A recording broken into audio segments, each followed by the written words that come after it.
اعوذ باللہ من الشیطان الرجیم بسم اللہ الرحمن الرحیم۔ ناظرین کرام، ختم نبوت کے عنوان پہ پروگرام لے کر ہم آپ کی خدمت میں حاضر ہیں۔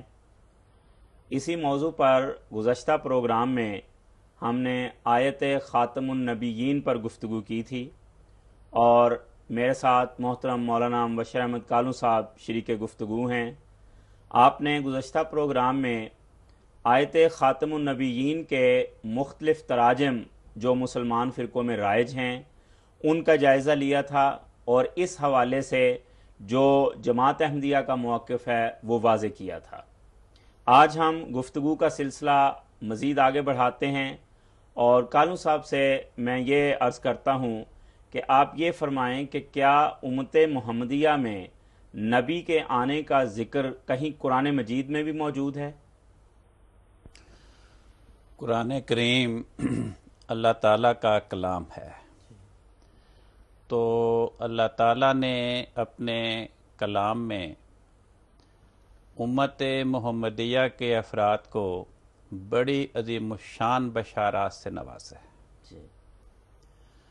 سورت نساء کی آیت نمبر 70 میں اللہ تعالیٰ فرماتا ہے وَمَن يُطِعِ اللَّهَ وَالرَّسُولَ، جو لوگ اللہ تعالیٰ اور اللہ تعالیٰ کے اس رسول حضرت محمد مصطفیٰ صلی اللہ علیہ وسلم کی پیروی کریں گے،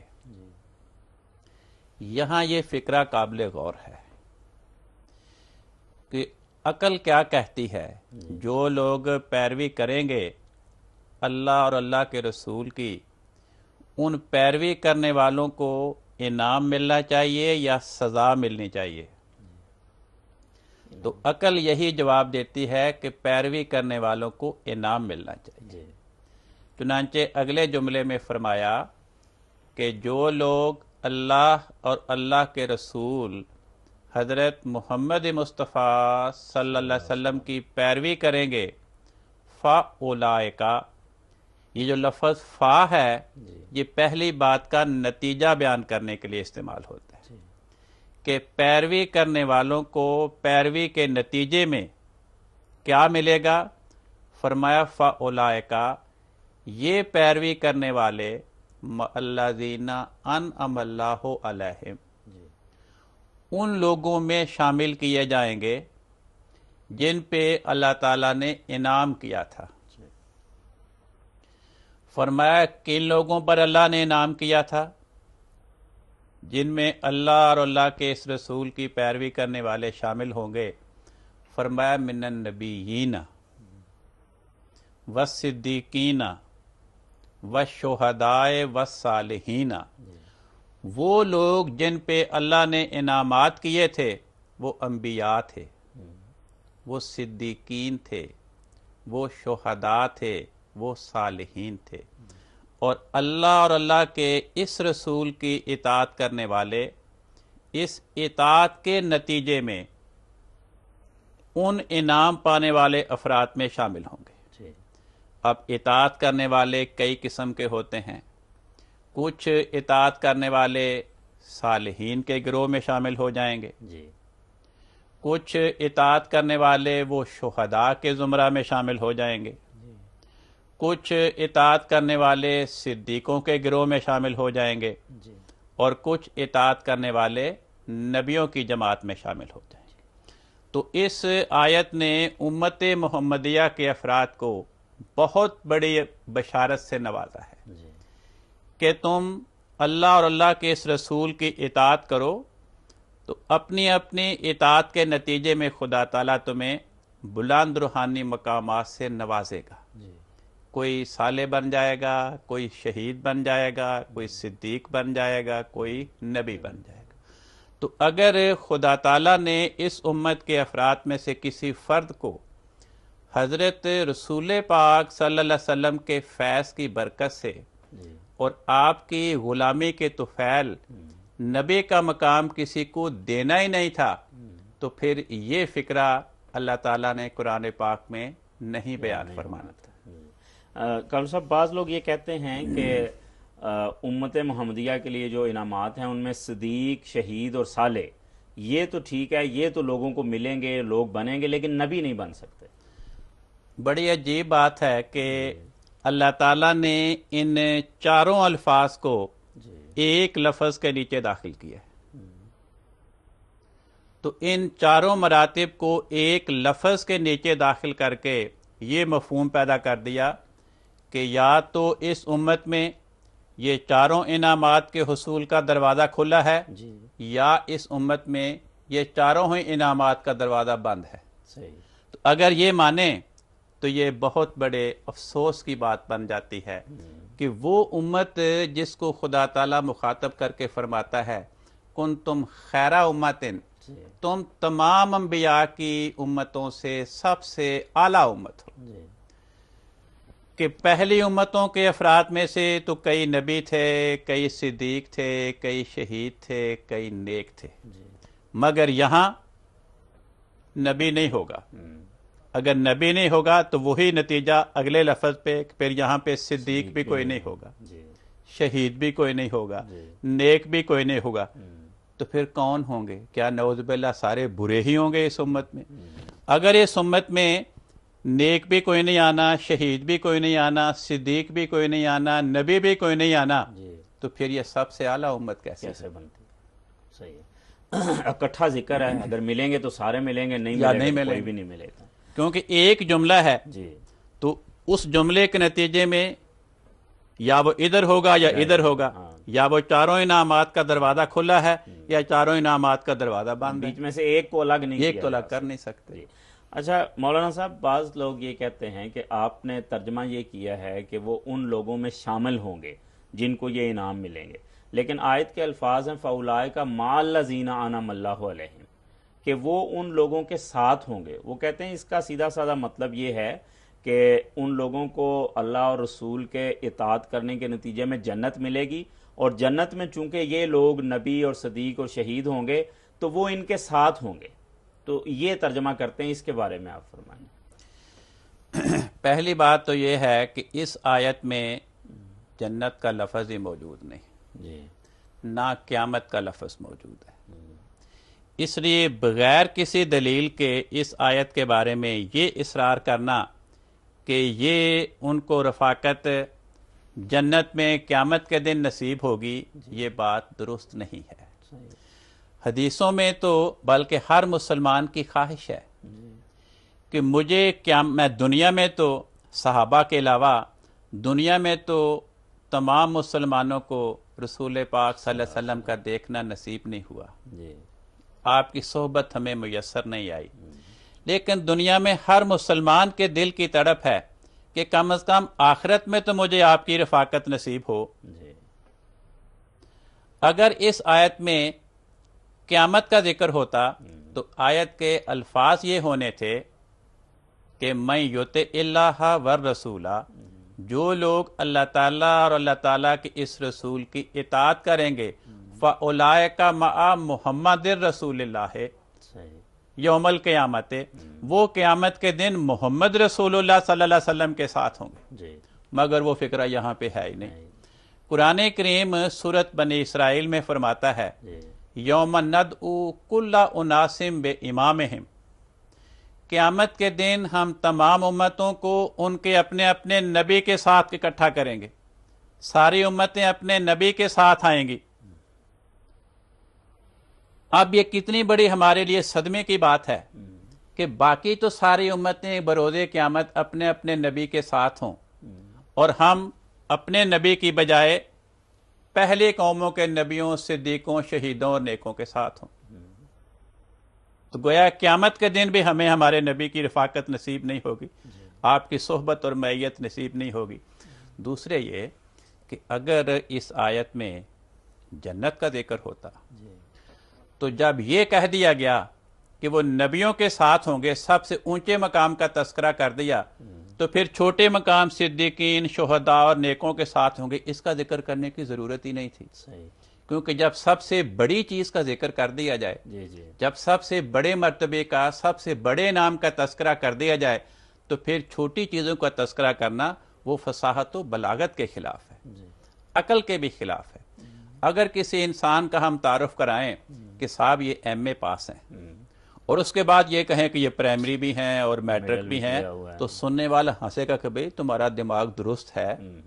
جب سب سے اونچی ڈگری کا ذکر کر دیا کہ یہ ایم اے پاس ہے، تو پھر ایم اے کا تذکرہ کرنے کے بعد چھوٹی ڈگری کا ذکر کرنا وہ بے محل بن جاتا ہے، خلاف عقل بھی ہے اور فصاحت و بلاغت کے بھی خلاف ہے۔ اس لیے اگر اللہ تعالیٰ اس آیت میں یہ مضمون بیان کرنا چاہتا کہ اللہ تعالیٰ اور اللہ تعالیٰ کے اس رسول کی اطاعت کرنے والے قیامت کے دن نبیوں کے ساتھ ہوں گے، اول تو یہ ہے کہ ہماری تو خواہش ہے کہ ہمیں حضرت محمد رسول اللہ صلی اللہ علیہ وسلم کی سعادت رفاقت نصیب ہو، نہ کہ پہلے نبیوں کی، کیونکہ جو ہمارے دلوں میں محبت اور عقیدت اور کشش حضرت محمد مصطفیٰ صلی اللہ علیہ وسلم کے لیے پائی جاتی ہے، وہ پہلے انبیاء کی نسبت نہیں ہے۔ تو بجائے یہ کہنے کے کہ اللہ اور رسول کی اطاعت کرنے والے حضرت محمد رسول اللہ صلی اللہ علیہ وسلم کے ساتھ ہوں گے جنت میں، یہ کہا گیا کہ انعم اللہ علیہم۔ اس آیت کے نزول سے پہلے جو انبیاء آئے تھے ان کے ساتھ ہوں گے، تو بھئی ہمیں کیا فائدہ؟ اور پھر یہ اگر یہی مضمون تھا کہ نبیوں کے ساتھ بیان کرنا مقصود ہے، تو پھر اس کے بعد والصدیقین والشہداء والصالحین کی ضرورت ان کی ضرورت باقی نہیں۔ بات یہ ہے کہ عربی زبان میں لکھا ہے کہ مع اس کی بنیادی طور پر 3 شکلیں ہوتی ہیں۔ مع کے معنی ہے ساتھ۔ ایک مع کا ساتھ ہونا یہ ہوتا ہے کہ زمانے کے لحاظ سے ساتھ ہو، جیسے ہم دونوں ایک ہی زمانے میں ہیں، یہ زمانے کے لحاظ سے رفاقت ہوتی ہے۔ دوسرا ساتھ ہونے کی شکل یہ ہے کہ جگہ کے لحاظ سے ساتھ ہوں، مکان کے لحاظ سے ساتھ ہوں، جیسے ہم دونوں ایک کمرے میں بیٹھے ہوئے ہیں، تو ہم دونوں کو آپس میں زمانی معیت بھی حاصل ہے اور مکانی معیت بھی حاصل ہے۔ اس ساتھ ہونے کی تیسری قسم یہ ہوتی ہے اضافی قسم کی، جیسے فلاں فلاں کا بھائی ہے، کہتے ہیں یہ اضافی قسم کی معیت ہے کہ دونوں ایک دوسرے کے بھائی ہیں، وہ اس کا بھائی ہے، وہ اس کا بھائی ہے۔ کہتے ہیں چوتھی قسم، چوتھی شکل ساتھ ہونے کی یہ ہوتی ہے کہ وہ ہم مرتبہ ہوں، مرتبہ اور انعامات پانے کے لحاظ سے ایک دوسرے کے ساتھ ہوں، جو اس کو انعام ملا وہی اس کو انعام ملے، جو اس کو مرتبہ ملا وہی اس کو مرتبہ ملے۔ چنانچہ قرآن کریم کی سب سے بڑی ڈکشنری جو امت میں تسلیم کی جاتی ہے وہ امام راغب رحمۃ اللہ علیہ کی کتاب مفردات ہے، اس میں اس مضمون کو بیان کیا گیا، وہ میں آپ کو سناتا ہوں۔ ضرور۔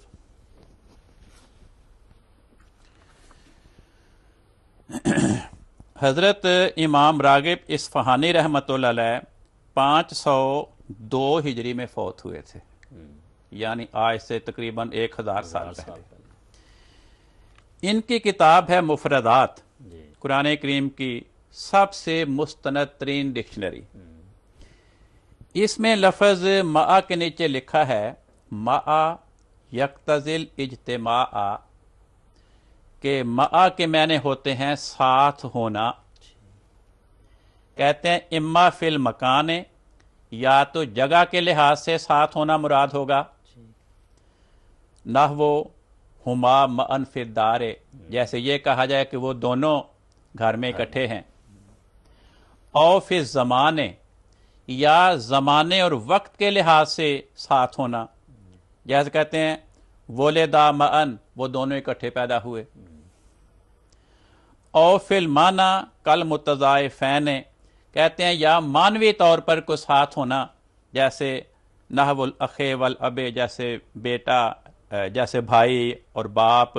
کہتے ہیں فإن أحدهما صار أخا للآخر فی حال ما صار الآخر أخاه، کہ دونوں میں سے ہر ایک دوسرے کا بھائی ہے، جیسے وہ اس کا بھائی ہے یہ اس کا بھائی ہے۔ کہتے ہیں یہ معنوی طور پر ساتھ ہونا ہے، معیت ہے۔ کہتے ہیں چوتھی شکل کیا ہے، وَإِمَّا فِي الشَّرَفِ وَالرُّتْبَةِ، کہ دونوں کو بزرگی کے لحاظ سے وَالرُّتْبَةِ، اور رتبہ پانے کے لحاظ سے رفاقت نصیب ہو، جو رتبہ اس کو ملا وہ اس کو ملے، جو بزرگی اس کو ملی وہ اس کو ملے، جو درجات اسے ملے وہ اسے ملے۔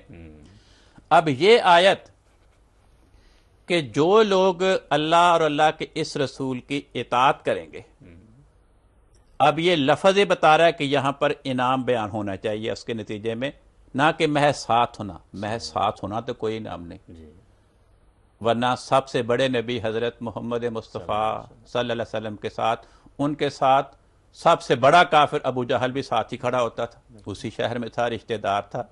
ابو لہب وہیں ہوتا تھا، ساتھ ساتھ رہتا تھا، منافقین بھی آپ کے ساتھ تھے۔ تو محض ساتھ ہونا کوئی خوبی کی بات نہیں۔ تو پھر اس آیت میں چاروں میں سے کون سی معیت مراد ہوگی؟ شرف اور رتبے کے لحاظ سے، کہ جو لوگ اللہ اور اس کے رسول کی اطاعت کریں گے وہ انعامات پانے کے لحاظ سے ان لوگوں کے ساتھ ہوں کہ جن پہ اللہ نے انعام کیا تھا، یعنی نبیوں کے انعامات پائیں گے، صدیقوں کے انعامات پائیں گے، شہیدوں کے انعامات پائیں گے، نیکوں کے انعامات پائیں گے۔ تو اس میں یہ بشارت دی گئی ہے۔ چنانچہ یہ مثالیں کہ اس مفہوم میں مع کا لفظ استعمال ہو قرآن کریم میں بھی پائی جاتی ہیں۔ نمونے کے طور پہ میں ایک تو آپ کو پیش کرتا ہوں۔ جی یہ قرآن مجید، یہ آیت جو میں نے پڑھی تھی جی یہ سورۃ نساء کی آیت نمبر 70 ہے، جی، جس کی میں وضاحت کر رہا ہوں۔ من یطع اللہ ولی، من یطع اللہ والی، اسی آیت اسی صورت میں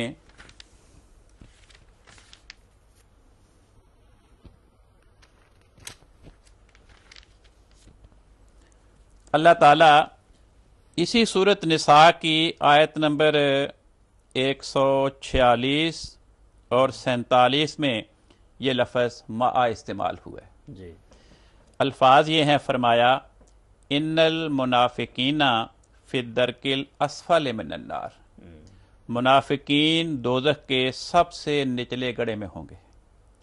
ولن تجد لہم نصیرا، اور تو ان کے لیے کوئی مددگار نہیں پائے گا۔ الا الذین تابوا، فرمایا سوائے ان منافقین کے وہ دوزخ کے گڑھے میں نہیں ہوں گے۔ کون منافقین؟ کون سے؟ الا الذین تابوا، سوائے ان کے جنہوں نے توبہ کی۔ پہلی خوبی یہ۔ وَأَصْلَحُوا، اور توبہ کے بعد اپنے قول اور فعل میں انہوں نے نیکی پیدا کی۔ وَاعْتَصَمُوا بِاللَّهِ، اور اللہ تعالیٰ کے ساتھ مضبوط محبت و پیار کا رشتہ قائم کیا۔ وَأَخْلَصُوا دِينَهُمْ لِلَّهِ، اپنا دین، اپنی اطاعت، اپنی ہر چیز اللہ تعالیٰ کے لیے خالص کر لی۔ فرمایا منافقین میں سے جو لوگ اپنے اندر یہ چار خوبیاں پیدا کریں گے، فَأُولَئِكَ مَعَ الْمُؤْمِنِينَ، وہ مومنوں کے ساتھ ہیں۔ کیا ان چار خوبیاں پیدا کرنے والوں کو منافق کہا جائے گا؟ ہرگز نہیں۔ کہ ہیں تو یہ منافق لیکن ویسے مومنوں کے ساتھ ہیں۔ جیسے مسجد نبوی میں حضرت محمد مصطفیٰ صلی اللہ علیہ وسلم بھی تشریف فرما ہوتے تھے، وہاں صحابہ مخلصین بھی بیٹھے ہوتے تھے، اور اسی محفل میں منافقین بھی بیٹھے ہوتے تھے۔ اگلے فقرے نے اس بات کی وضاحت کر دی کہ یہاں فَأُولَئِكَ مَعَ الْمُؤْمِنِينَ سے کیا مراد ہے؟ کہ یہ چار خوبیاں پیدا کرنے والے فَأُولَئِكَ مَعَ الْمُؤْمِنِينَ مرتبہ کے لحاظ سے مومنین میں شامل ہوں گے، صحیح، انعامات پانے کے لحاظ سے مومنین میں شامل ہوں گے۔ چنانچہ اگلا جملہ یہ ہے وَسَوْفَ يُؤْتِ اللَّهُ الْمُؤْمِنِينَ أَجْرًا عَظِيمًا، کہ اللہ تعالیٰ مومنین کو اجر عظیم دے گا۔ اگر یہ چار خوبیاں پیدا کرنے والے صرف مومنوں کے ساتھ ہیں، مومن نہیں ہیں، تو ان کو تو ان چار خوبیوں کو کوئی انعام نہیں ملے گا، صحیح، کیونکہ آیت کہہ رہی ہے کہ انعام ملے گا مومنین کو، اور ان چار خوبیوں والے افراد کے بارے فرمایا کہ یہ مومنوں کے ساتھ ہیں۔ تو اس آیت پہ غور کریں تو اس آیت کو سمجھنے میں مشعل راہ کا کام دیتی صحیح، کہ جو مع کا مفہوم اس آیت میں ہے وہی اس آیت میں ہے۔ بلکہ ایک اور جگہ میں عرض کروں جی جہاں پر ابلیس اور آدم اور فرشتوں کے سجدہ کا واقعہ بیان ہوا، جی ابلیس نے سجدہ نہیں کیا تھا، فرشتوں نے کر دیا۔ اللہ تعالیٰ اس مضمون کو ایک جگہ سورۃ ہجر میں فرماتا ہے ابا ان یکون مع الساجدین، کہ ابلیس نے سجدہ گزاروں کے ساتھ ہونے سے انکار کیا. ابا، ابلیس نے انکار کر دیا. کس بات سے؟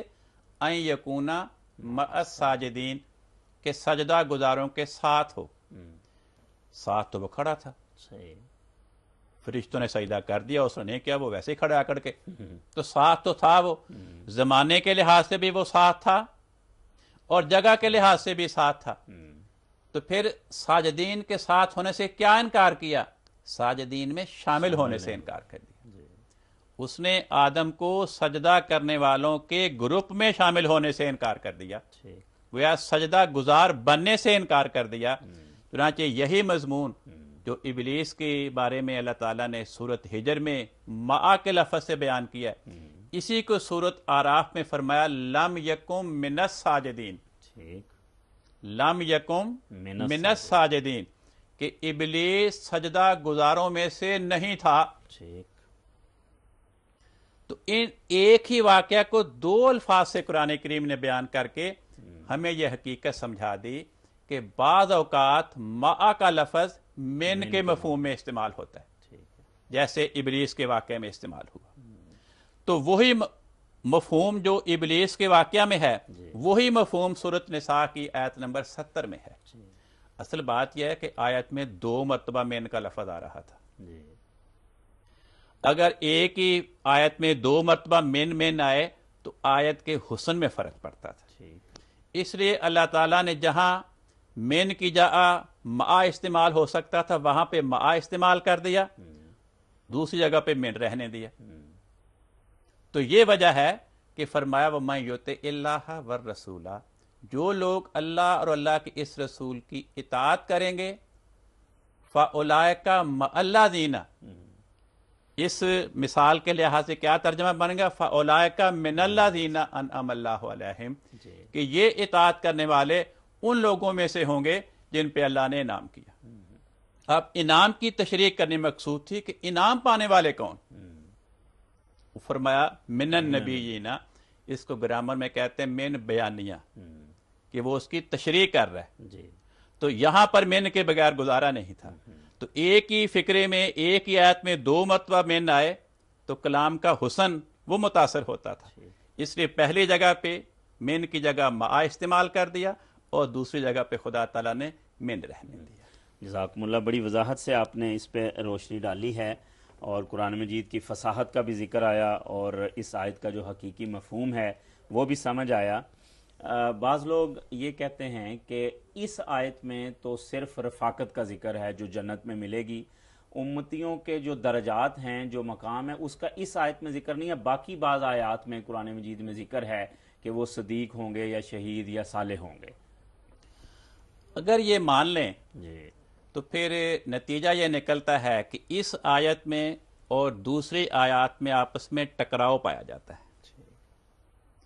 کہ دوسری آیات یہ بتا رہی ہیں کہ اس امت میں صدیق بھی ہوں گے، شہید بھی ہوں گے اور نیک بھی ہوں گے، مگر یہ آیت ان کے الٹ کہہ رہی ہے کہ اس امت میں اطاعت کرنے والے نبی تو نہیں ہوں گے، نبیوں کے ساتھ ہوں گے، صدیق نہیں ہوں گے، صدیقوں کے ساتھ ہوں گے، شہید نہیں ہوں گے، شہیدوں کے ساتھ ہوں گے، نیک نہیں ہوں گے، نیکوں کے ساتھ ہوں گے. تو اگر یہ مضمون اس آیت کا بیان کریں تو پھر یہ دوسری آیات سے ٹکرا جاتی ہے. اور قرآن کریم نے ہمیں نصیحت کی کہ کبھی بھی کسی آیت کا ایسا مفہوم نہیں مراد لینا چاہیے جس کے نتیجے میں بعض آیات کا آپس میں تضاد اور ٹکراؤ ثابت. چنانچہ قرآن پاک فرماتا ہے، اسی سورۃ نساء میں ہی فرماتا ہے، افلا یتدبرون القرآن، لوگ قرآن پہ غور کیوں نہیں کرتے؟ لو کانا من عند غیر اللہ، اگر یہ قرآن اللہ کا کلام نہ ہوتا، لوجدوا فیہ اختلافا کثیرا، تو وہ اس قرآن میں بہت سا اختلاف پاتے. اس آیت میں ہمیں یہ سمجھایا گیا کہ اگر ہم کسی آیت کا ایسا مطلب بیان کریں جو دوسری آیات کے بیان شدہ مطلب کے خلاف ہو، اگر ان آیات میں تضاد ثابت ہو تو آیات میں تضاد کا پایا جانا اس بات کی دلیل ہوگی کہ یہ قرآن نعوذ باللہ خدا کا اللہ کا کلام کلام نہیں ہے۔ نہیں۔ تو اس نے ہمیں سمجھایا کہ ہمیشہ آیات کی ایسی تشریح کی جائے جس کے نتیجے میں آیات کا باہم ٹکراؤ اور تضاد ثابت نہ ہو، صحیح۔ آیات کی آپس میں مطابقت ہو۔ تو وہ اسی طرح ہو سکتی ہے کہ ان آیات میں بھی یہی بیان ہوا کہ اس امت میں صدیق، شہید اور نیک آئیں گے، اس میں بھی یہی بیان ہوا کہ اس امت میں نبی، صدیق، شہید اور نیک ہوں گے۔ جزاک اللہ۔ اچھا کامل صاحب، آخری سوال آج کے پروگرام کا یہ ہے کہ آپ نے جو تشریح کی ہے کہ اس سے مراد یہ ہے کہ امت کے افراد ان انعام یافتہ گروہ میں شامل ہوں گے اور یہ انعامات ان کو دنیا میں بھی ملیں گے اور آخرت میں بھی ظاہر ہے ملیں گے۔ کیا یہ تشریح امت محمدیہ میں پہلے بھی کسی نے کی ہے یا آپ نے نئی اختراع کی ہے یہ تشریح؟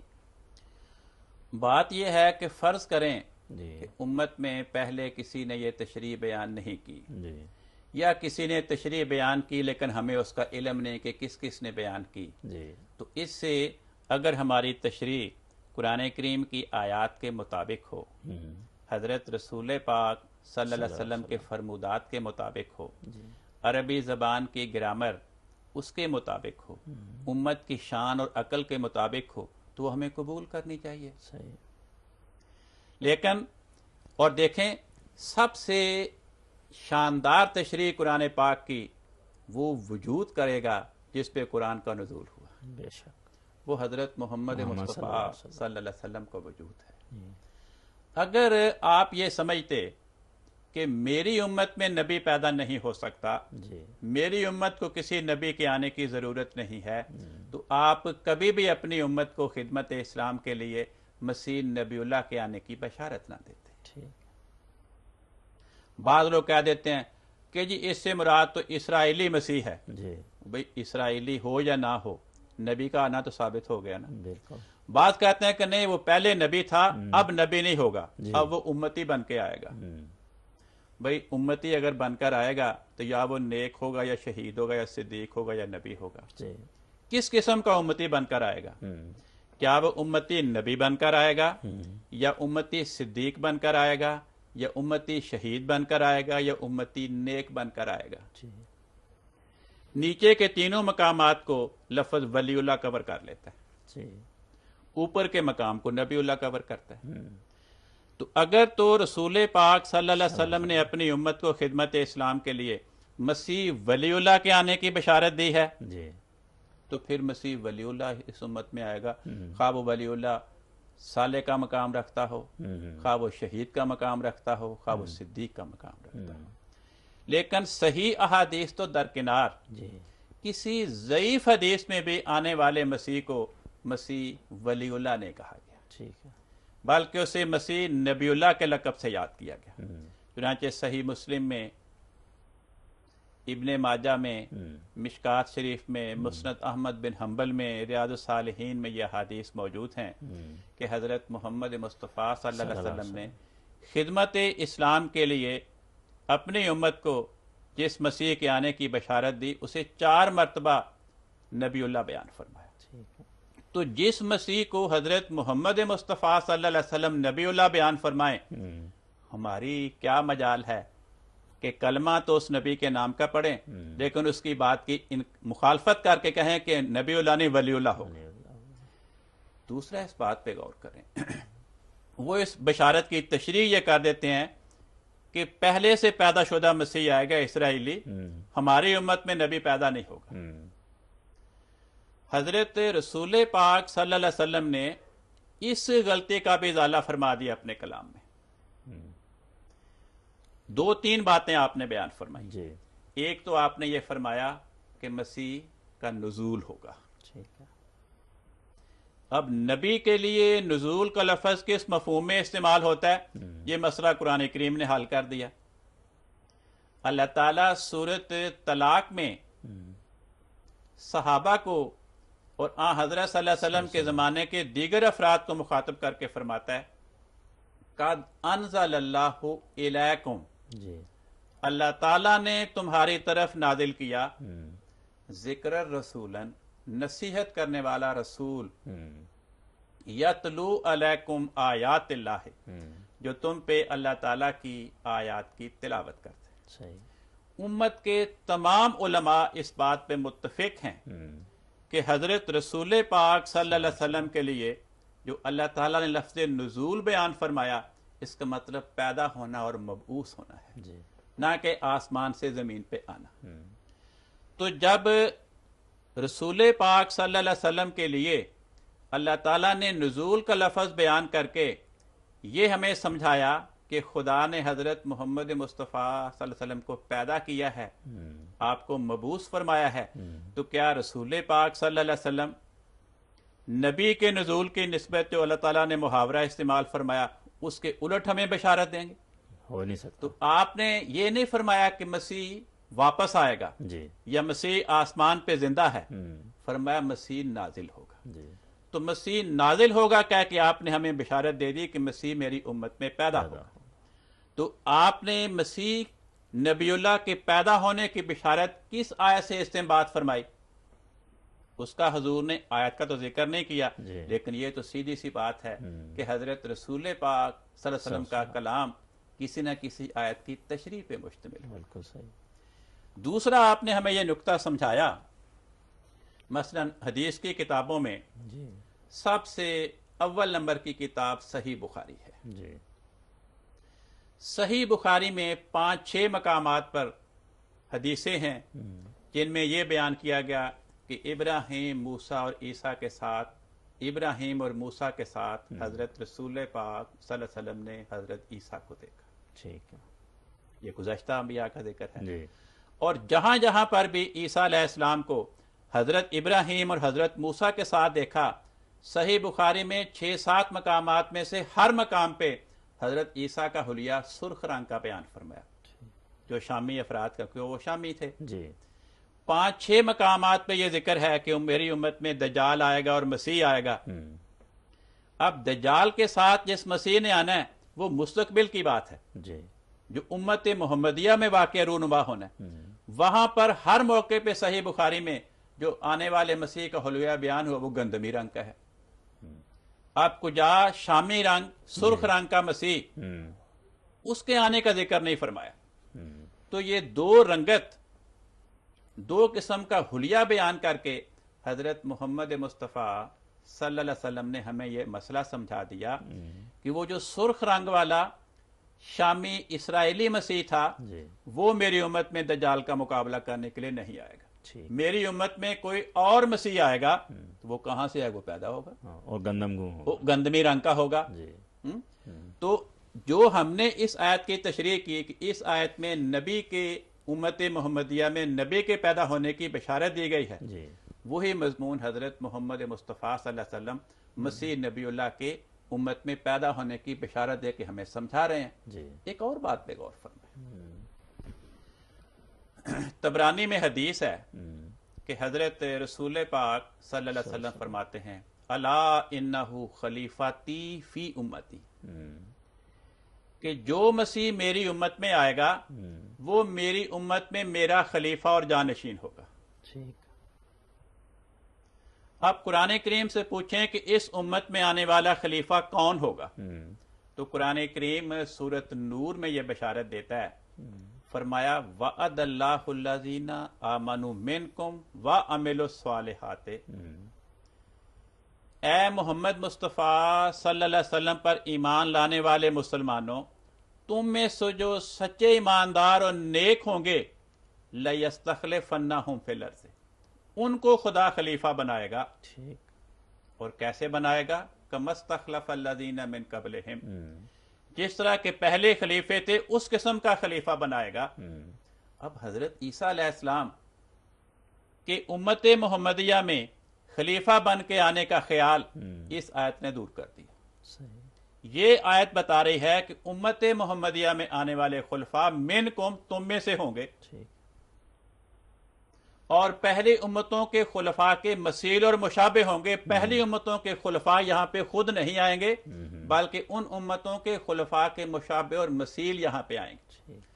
تو اس آیت کی روشنی میں یہ پیش گوئی کہ میری امت میں آنے والا مسیح میرا خلیفہ ہوگا، ہمیں یہ سمجھا دیا کہ آنے والا مسیح نبی اللہ میری امت میں پیدا ہوگا، بنی اسرائیل کی امت کا فرد یہاں پہ میری امت میں میرا خلیفہ نہیں آئے گا۔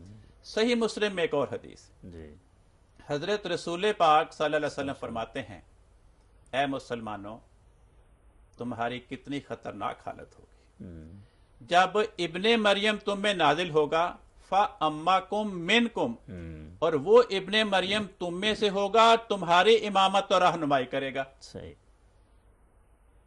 فَأَمَّاكُمْ مِنْكُمْ، کہ وہ ابن مریم تم میں سے ہوگا، بنی اسرائیل میں سے نہیں ہوگا، اور وہ تمہاری امامت کرے گا۔ اس آیت نے بتا دیا کہ جس مسیح نبی اللہ کے آنے کی حضرت محمد مصطفیٰ صلی اللہ علیہ وسلم نے ہمیں بشارت دی، وہ پرانا نہیں ہوگا، وہ ہماری امت میں پیدا ہوگا۔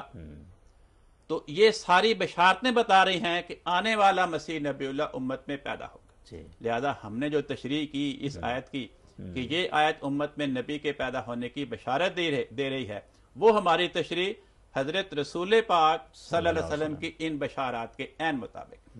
لیکن ہم سے پہلے، یہ میں نے پہلے بھی آپ کو عرض کیا تھا کہ عربی زبان کی قرآن کریم کی سب سے مسترد ترین لغت کی کتاب مفردات ہے، حضرت امام راغب رحمۃ اللہ علیہ کی۔ انہوں نے اپنی کتاب میں لکھا ہے، یہ لفظ کتابہ، اس کے نیچے ایک آیت کی تشریح کرتے ہیں۔ سورۃ آل عمران کی آیت ہے، فَاكْتُبْنَا مَعَ الشَّاهِدِينَ، فَاكْتُبْنَا مَعَ الشَّاهِدِينَ، عام ترجمہ تو یہ ہمیں گواہوں کے ساتھ لکھ لے۔ اس کی یہ کیا تشریح کرتے ہیں؟